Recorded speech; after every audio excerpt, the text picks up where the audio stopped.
What's up, Soul? This is Chris here, CaribbeanPot.com vibes, and up in the kitchen as usual. After posting a picture of this recipe on Instagram, there were many requests for it.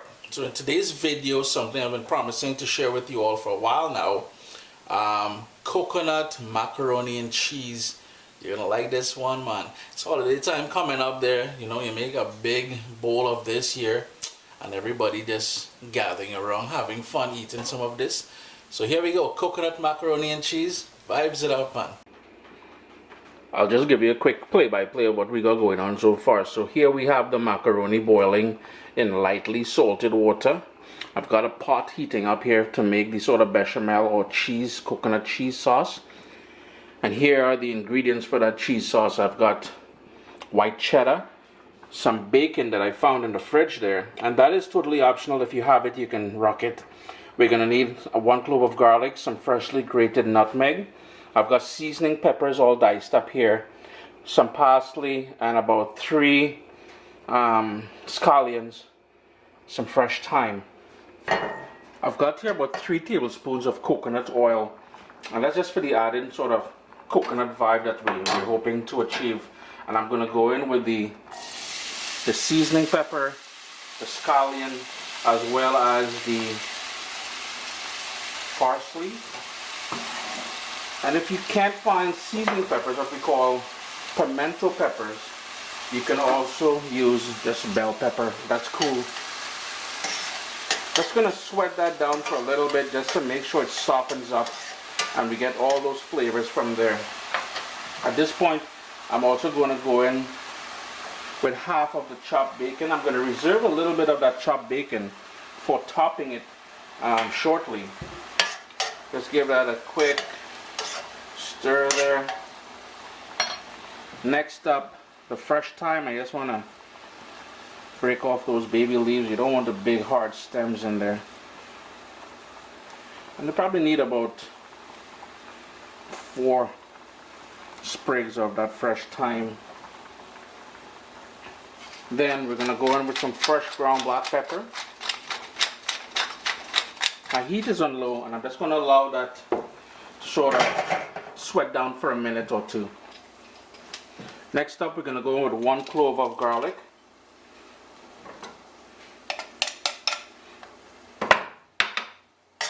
I don't want to burn that garlic, so after about 10 seconds of that garlic being in there, and the kitchen should already have that lovely aroma from all that we got going on here. Next up, I'm going to go in with flour, just regular all-purpose flour, and the heat must be on low, I must stress. And you want to stir that around. You want to cook out the rawness of that flour, so keep stirring it. It will take about 4 minutes or so to cook out that rawness of that flour, but do have some patience. So I've cooked off the rawness out of that flour now, and here is where we're going to add the liquid being the coconut milk. And you're trying to get the coconut milk as cold as you can before you put it in there, because it would mean less lumps. And you want to really whisk that together. Now I'm just scraping the bottom of the pan. I'm going to switch over to a whisk, so I'm making a complete mess on the stove here. You want to turn up your heat now to medium high and bring that up to a boil. Do keep in mind, as soon as it starts to thicken up, you want to reduce that heat down to low. Just make sure you work it in. There are no lumps. And before I move over, I'm just going to go in with some freshly grated nutmeg. If you don't have freshly grated, do something about that. Ooh, we lost the nutmeg, small thing. Here's where I'm going to go in with some salt as well. And as I've mentioned in the past, I'm cutting back on the amount of salt that I use. So be mindful of that. You will need to add maybe a bit more salt than I just did. I also know that the aged white cheddar that I'm using can be very salty as well. So maybe about a minute more stirring this, making sure I have no lumps. And then we're going to turn the heat off and add that cheese and rock that coconut cheese sauce. I just wanted to show you guys the macaroni is all boiled, drained, set aside there, and ready to go. I'm gonna turn my heat off here at this point. And this is where I'm gonna put 3/4 of that cheese in there. We're gonna reserve 1/4 for topping it. Just picking up some of the parsley that I have on the board here, but small thing. My oven is preheating to 400 degrees Fahrenheit. Just trying to let that cheese melt in there. And I kid you not, the nutmeg makes a big difference. If you also wanted to add another layer of flavor, gosh, look at that cheese goodness now, boy, mama, yo. You can also go in with a few drops of Worcestershire sauce, as well as some Angostura bitters will be nice in here. Additionally, if you really want to coconut up this thing even more, you can add some grated coconut in here. You know, just shredded coconut. So this sauce is nice. Oh, yo, this thing real nice. Nice and ready to go.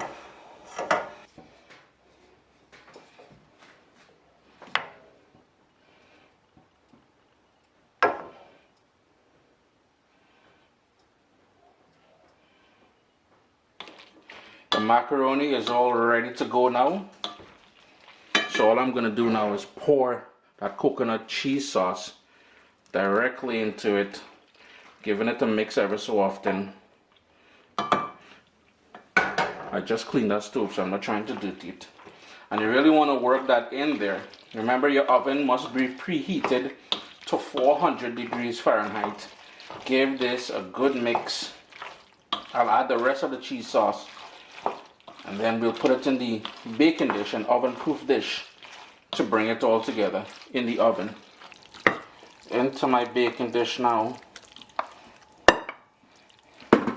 Just move that around. So nice and cheesy that is. Mama yo. And so it's smelling like coconut. Boy. And I'll be honest, while I said the bacon is optional, that bacon is giving it a nice scent, boy.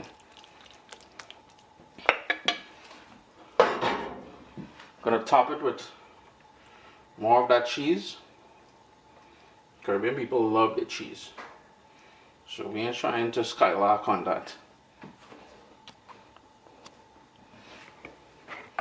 I've got some more of that bacon, more of that cheese, and finally I've got some Asiago cheese that I'm just gonna grate on there. It's totally optional. If you want to do the Asiago, you can certainly do it. If not, small thing. I said small thing maybe 5 times in this video already. Like I found a new catchphrase. Some Parmesan would be good too if you don't have Asiago. Into the oven, middle rack, 400 degrees Fahrenheit. Was in the oven for 25 minutes. Why was I about to say 40 minutes? 25 minutes in the oven. What I forgot to mention to you all, if you wanted a sort of a crust on there, you can do a combination of shredded coconut with panko breadcrumbs. Sprinkle it all over the top, and you're in for a treat. Chris here, CaribbeanPot.com. Always a pleasure to have you guys here in the kitchen with me. I am very excited to share this recipe with you all. Remember to leave comments down below. I try to answer them the first 24 hours after the recipe is posted. My little baby is here. We've got cookbooks, guys. WestIndianFoodCompany.com. Get your copy today.